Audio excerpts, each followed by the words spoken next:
Hello and welcome to the New Times Roundtable. I am Moise Bahati. Today, we are looking at the Integrated Household Living Conditions Survey by the National Institute of Statistics of Rwanda, which was released on Wednesday, April 16th. We are looking at the poverty reduction efforts by the government of Rwanda and partners, but also what needs to be done to increase the progress of these of poverty reduction efforts.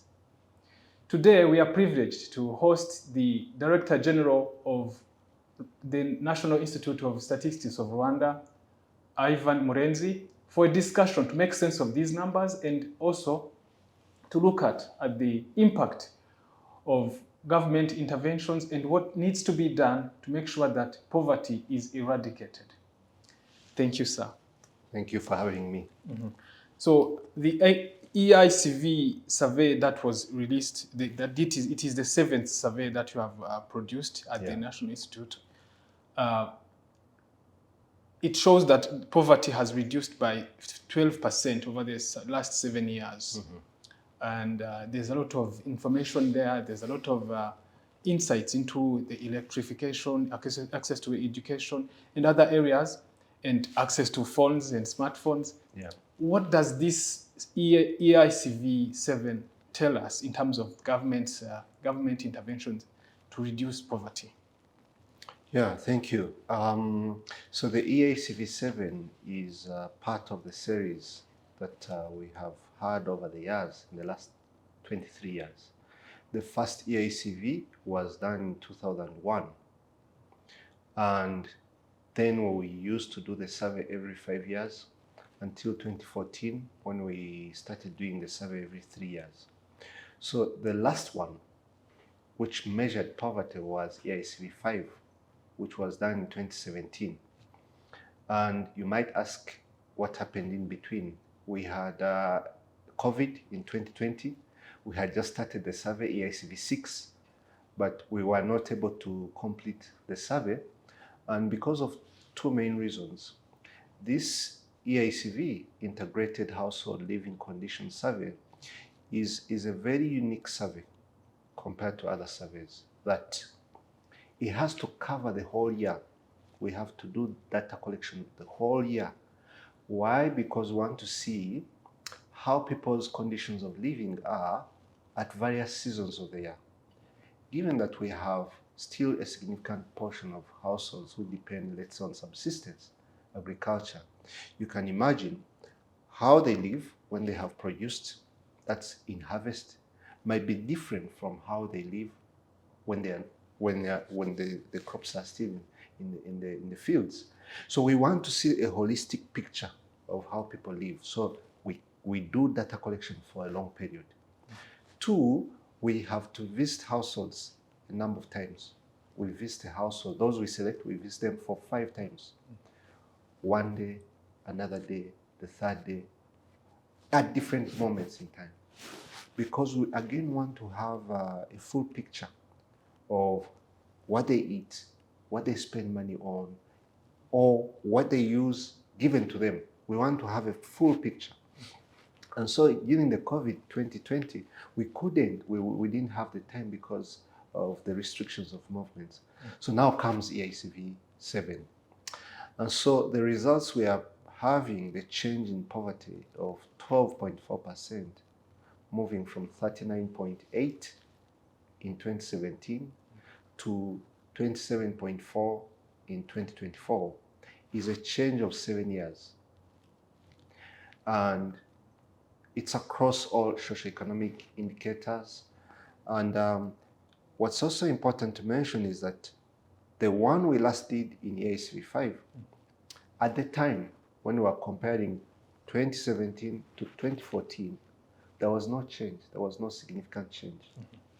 And so I would say this is an accumulated effect of the gains that have been happening in people's way of living. And so the results are quite meaningful for how government efforts have paid off across all socioeconomic indicators. Of course, as you found out in the survey, 1.5 million Rwandans have been lifted out of poverty. Yes. But as you noted, the COVID pandemic was one of the major setbacks in terms of government interventions to reduce poverty. And I remember one World Bank report that says that hundreds of thousands of people had been pushed back into poverty, below the poverty line. So what does this mean, this progress of lifting 1.5 million people out of poverty, despite these, let's say, challenges and setbacks along the way? Yeah, so true, the COVID happened.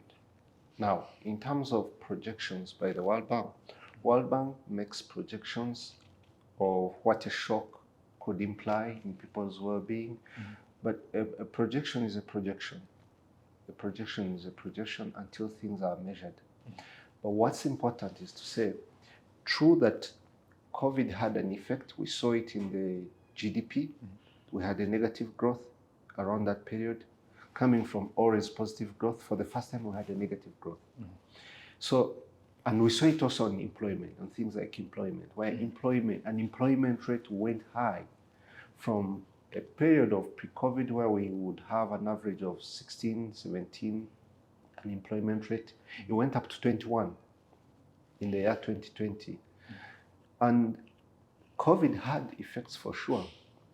But as you can see from other economic indicators, GDP, after COVID, from 2022, 2023, 2024, we had a steady recovery of the economy where GDP grew the last year, 2024, over 2 digits. So that shows that when a shock happens and you go through the shock and you recover, it has effects also on people's well-being. And indeed, we saw unemployment rate come down. Unemployment in 2024 was 14.9. So yes, we had the shock. The shock had effect for sure on people's well-being. The exact measure, we don't know because we didn't measure. But what's important, the 3 years after COVID, the economy recovered. Agriculture did well, as you saw in 2024. Again, agriculture grew by 4%, 5%.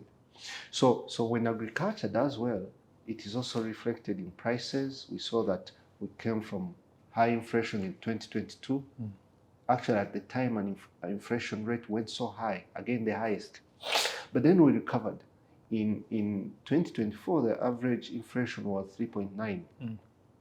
So when you have the economy recover, we saw that also in terms of businesses established. We do what's called the establishment census. 2023, we did one. So basically, all conditions show that we recovered.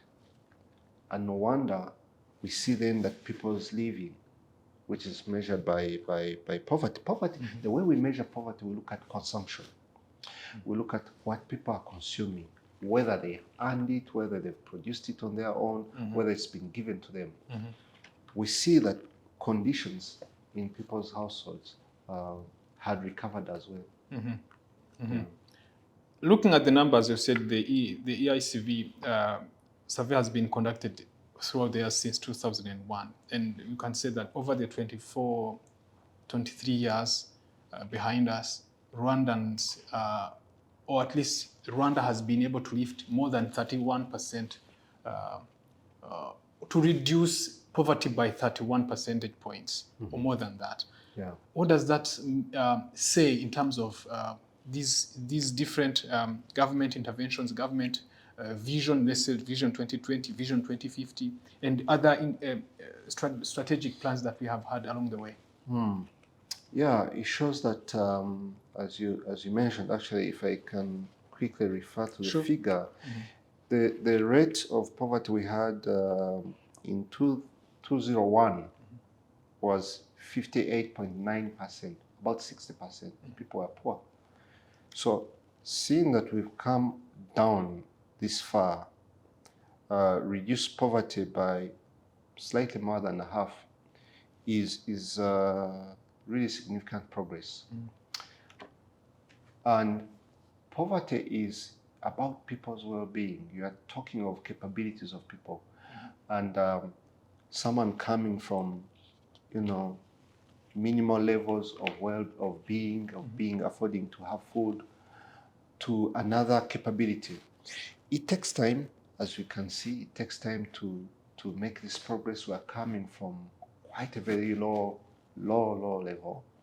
But yes, you could argue that the efforts have paid off. The targeting, the investments in access to electricity, water, and other basic services, because those are basic services of well-being, have paid off.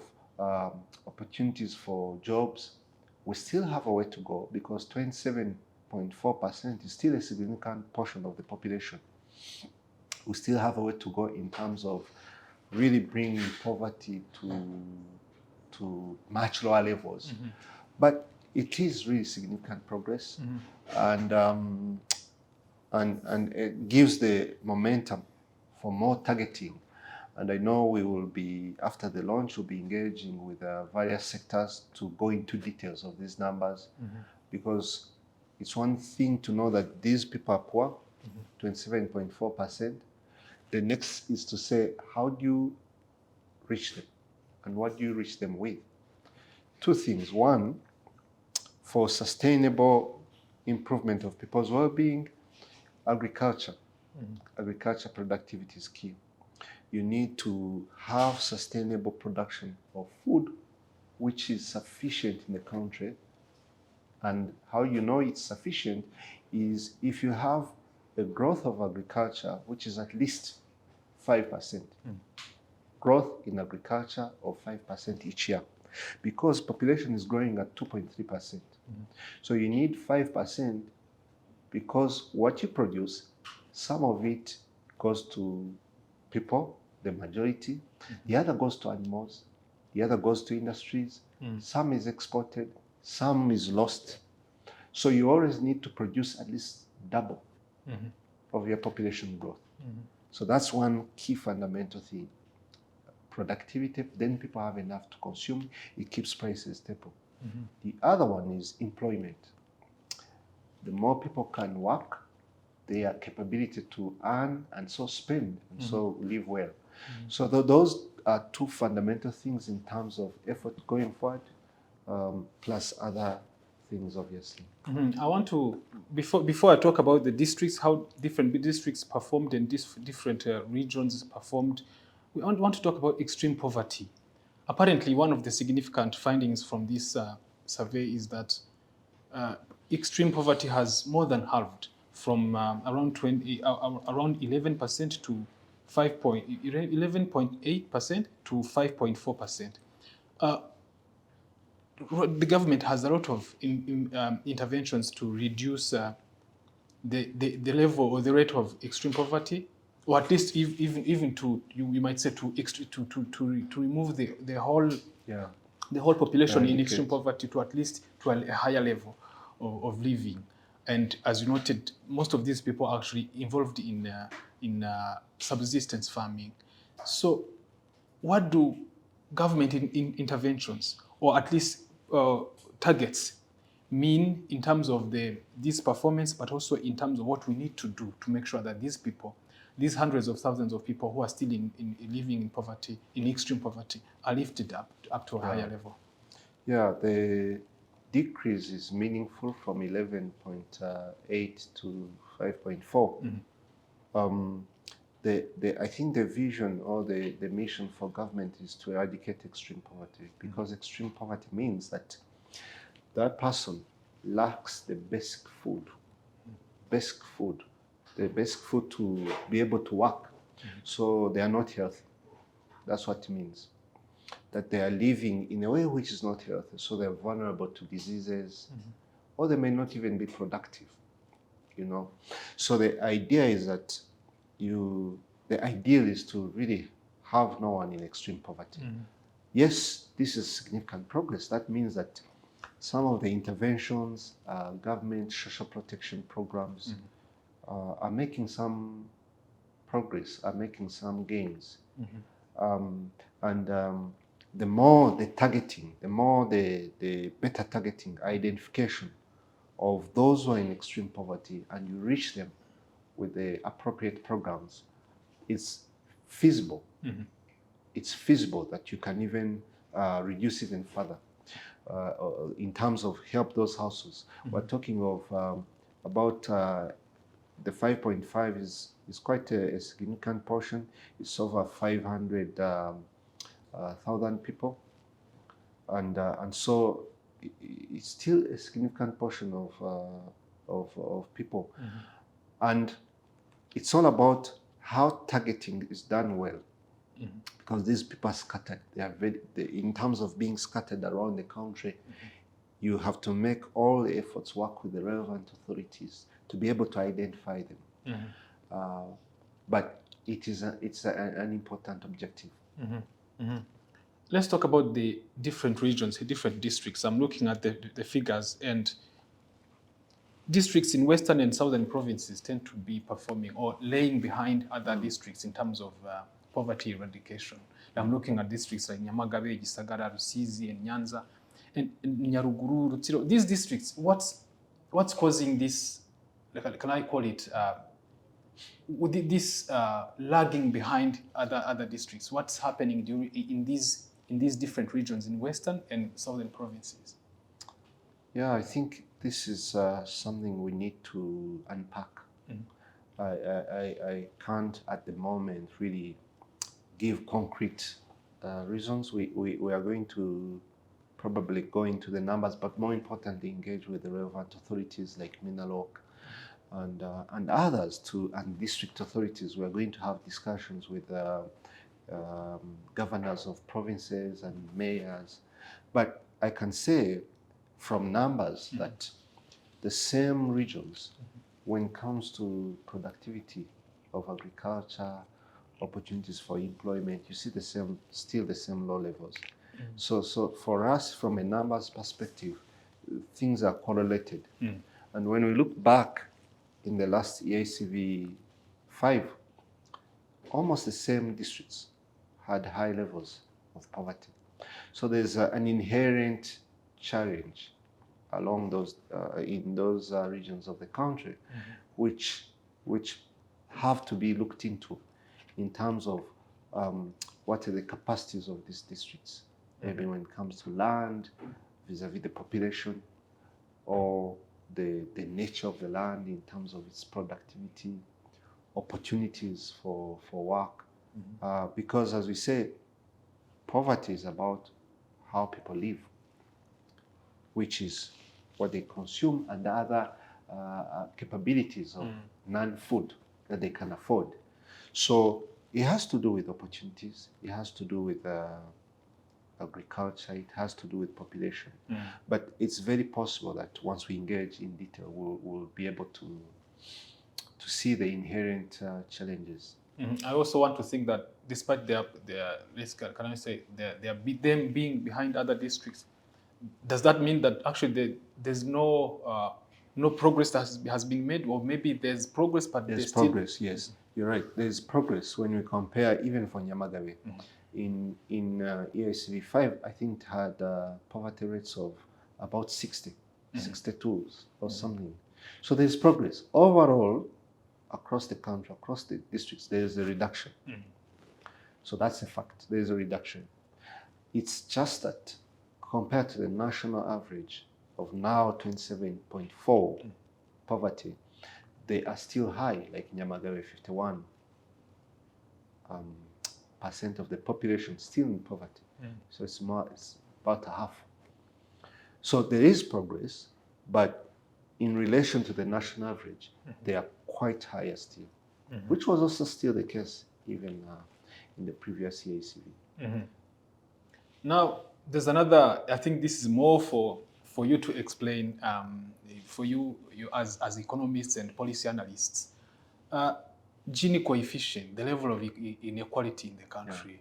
You have also looked at the level of inequality in Rwanda, and you find that in 2024, 0.37% of Rwandans, or at least you know better how to interpret these numbers, 0.37, there's that level of inequality.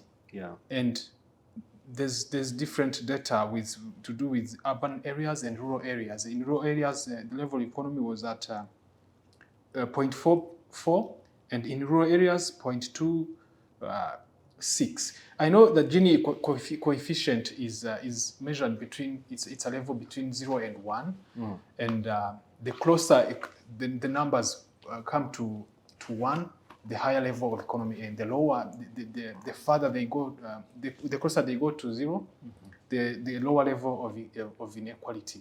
But what do these numbers tell us in terms of Rwanda's progress in trying to reduce inequality? Yeah, so as you pointed out, this is one of the key indicators of a country's, how the country is balanced in terms of well-being. And it's very important when we are talking about poverty. So on one hand, poverty, you are saying in general, people coming out, people's well-being improving. And you're saying what percentage of the population is lacking the basics, because that's what in essence poverty line means. The poverty line, to know those who are poor, we establish what's the poverty line for the country. And that poverty line looks at the food component, which always accounts for a bigger percentage, and non-food. And we say, for a Rwandan, if these are the basics they need for life to be able to work and have a decent life, what does it cost? And then we establish the value. And then we say, of all Rwandans, depending on how they've been consuming, how many are below this line? So poverty does that. Now, inequality says, okay, we see that different people have different levels of consumption. How big is the gap between those who have much and those who have low? There's no country where people are the same. There's no society. So there's nothing like everyone is equal. But it could be that there's a big gap between those who have and those who don't have. So that's what the inequality is trying to see. And so when we say inequality in Rwanda is, as you rightly put it, 0 is perfect equality, which never happens.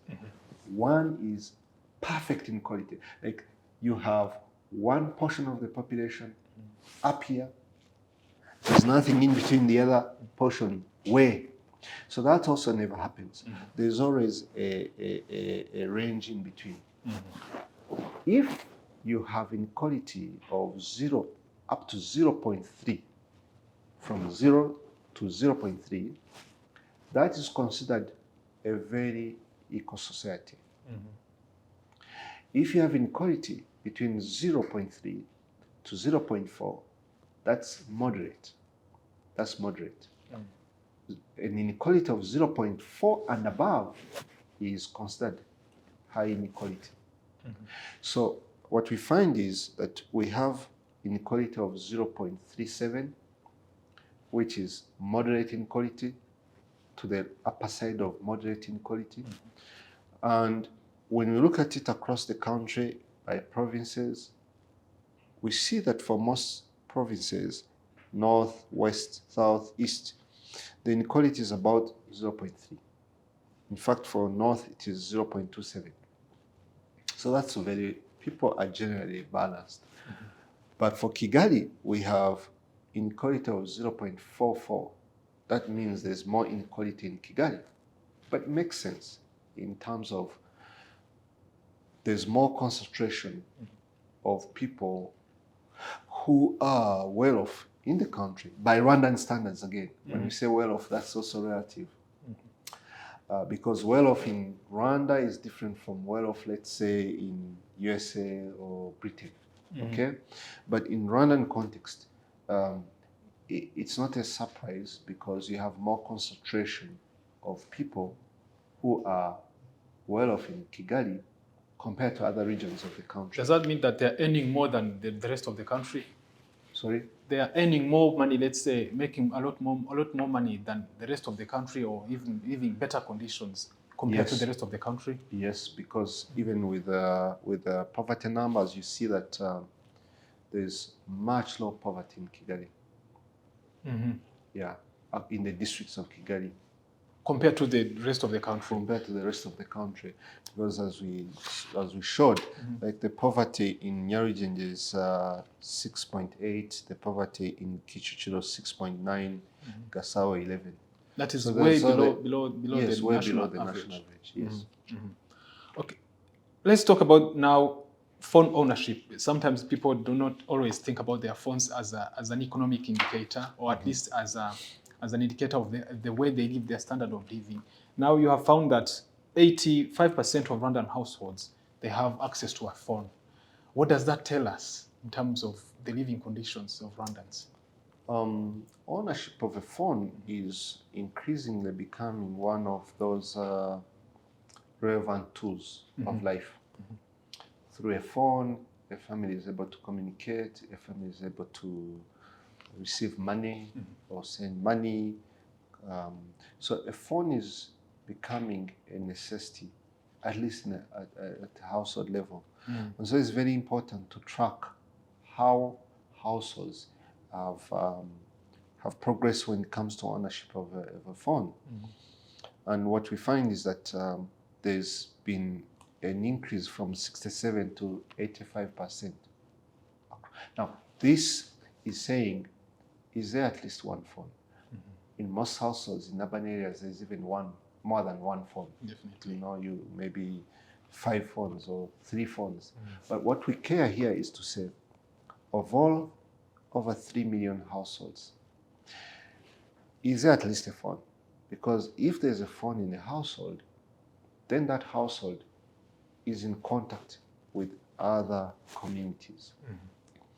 So it's meaningful in many ways that I may not actually enumerate right now.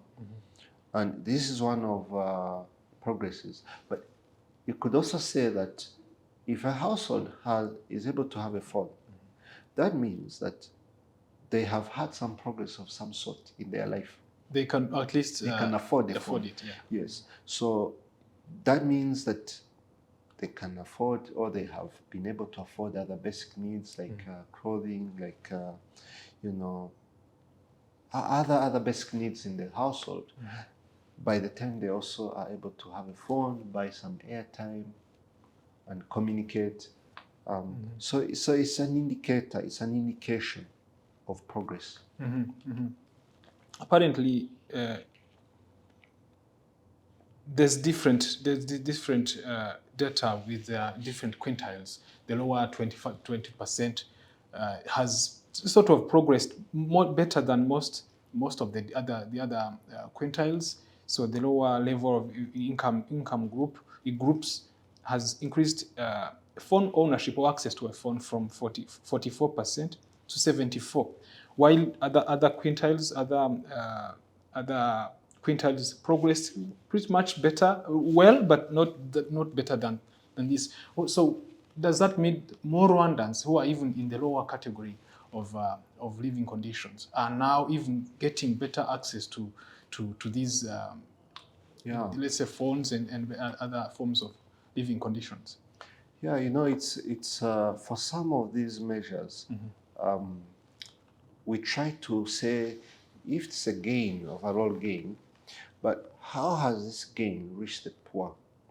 And this is the essence of quintiles. Quintiles is a way to arrange the population in 5 groups, equal groups. The first group, quintile 1, is the poor, quintile 2, quintile 3, up to quintile 5. And so you are saying, if I was to look at the population in those 5 categories, and the quintile 1 being those who are poor or with the lowest levels of consumption, are these services reaching them? That's very important. And what we see is that actually the biggest gain in terms of where there's significant increase from one level to another is when it comes to quintile 1 and quintile 2. Like on the phone ownership, we see that for quintile 1, we moved from 44 in 2017 to 74%. So that's quite a gain of 30 percentage points. If you compare it to the highest quintile, we had a small increment from 87 to 95.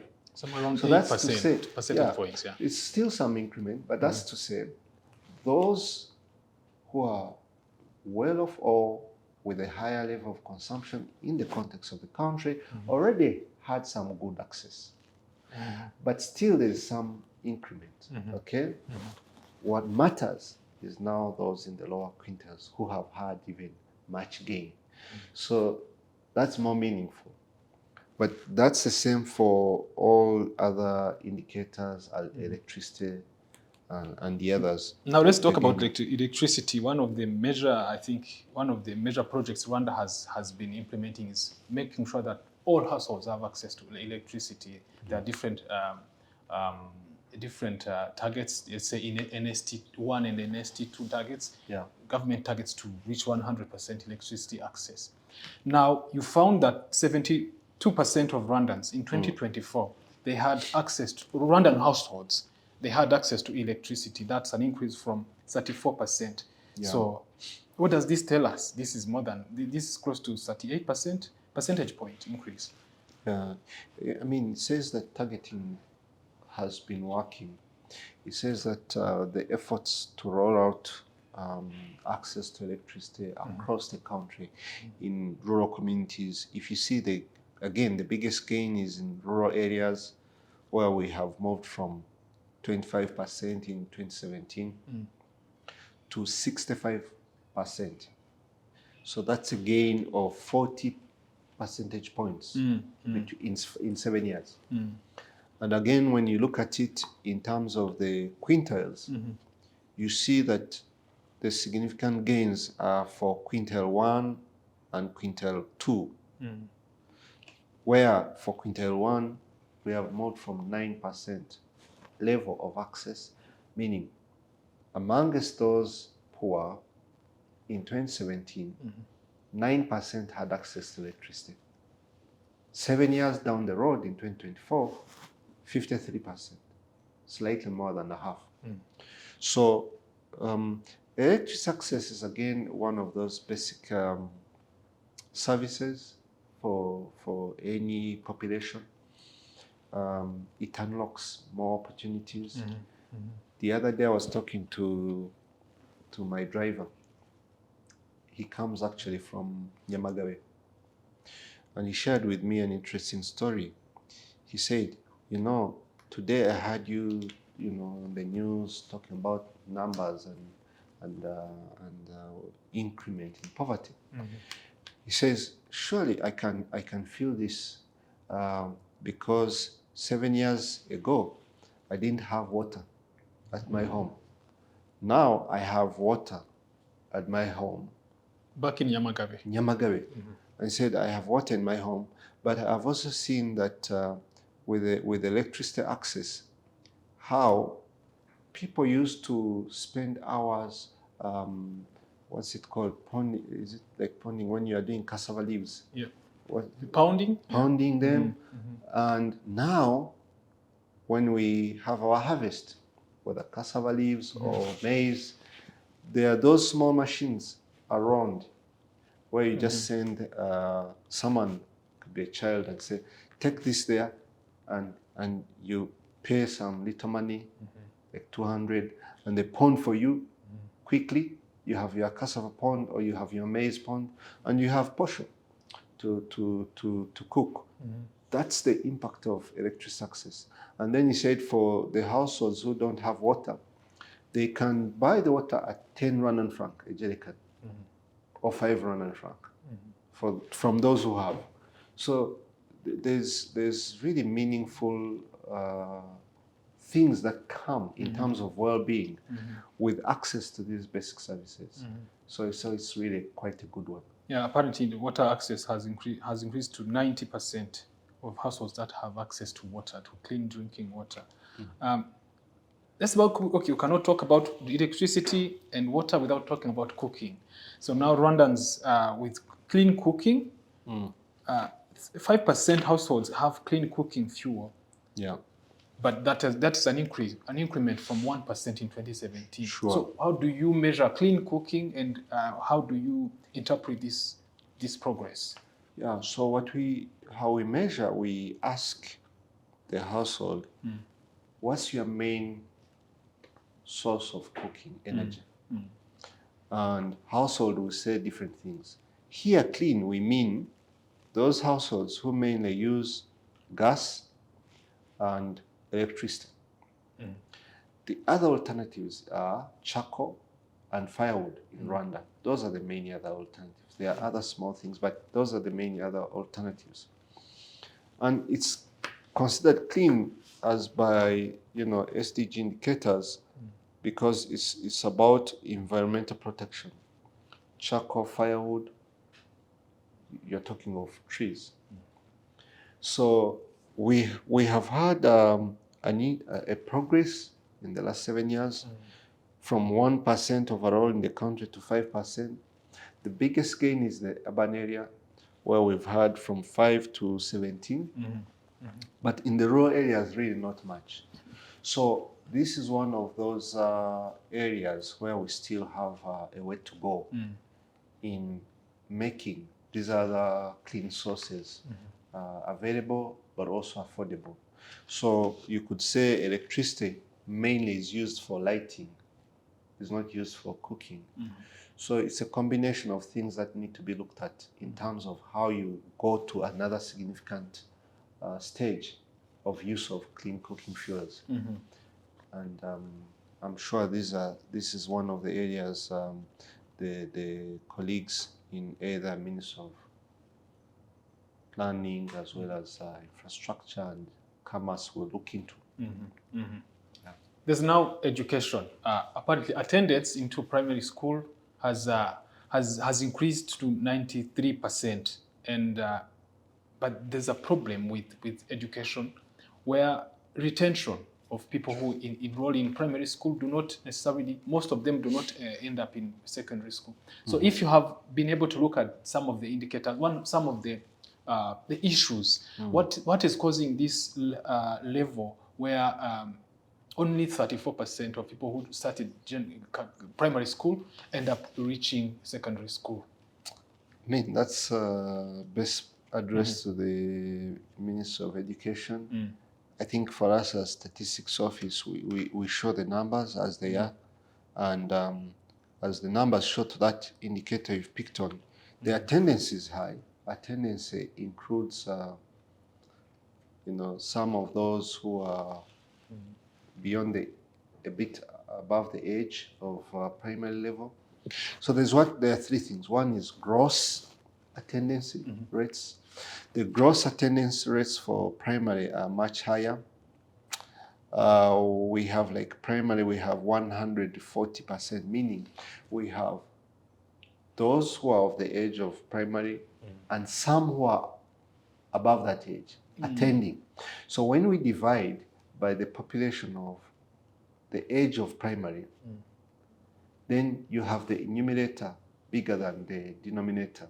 The age of primary is up to 6 to 11. Ideally, that's the target, that's the plan. Those who are 6 to 11 are in primary. So the population of 6 to 11, when you have those attending gross, meaning there are some who are 6 to 11 plus others who are more than 11. So that's bigger. That's why you have 140%. Now, when you say net attendance, you're saying, let me see those who are of the age of primary, 6 to 11 only. Divide by the population of 6 to 11, because we have population projections. There, you come to 93%, which is still good. Meaning, most of the people who are between that age, 6 to 11, are in school. Now, when you come and say, this is the third thing, of those who are 14 to 16, because we find them in the household, we say, did you complete primary? The expectation is that they should have completed primary. That's why you come to a figure of 42%. Meaning that cohort, that segment of 14 to 16-year-olds who ideally should have finished primary, we find that 42% had finished primary. So that means that some are either still in primary or they went out of school. That's the implication. They have not finished. But it's one of the areas where I think Ministry of Education is looking at, but not only Ministry of Education, across government. We've come some good way when it comes to education, but we clearly still have some way to go as well. Yeah. Thank you very much, Director General. It has been a pleasure hosting you and being able to talk about these findings, these important findings. I hope they as you also hope, I suppose, that they inform decisions that are going to be taken over the next years during NST2 or other government strategies. Yeah. It has been a pleasure hosting you. I hope that this is an ongoing discussion and we'll be able to reach out to you or any other NISR officials to explain to them to us. Thank you. Thank you for having me. Thank you. Okay.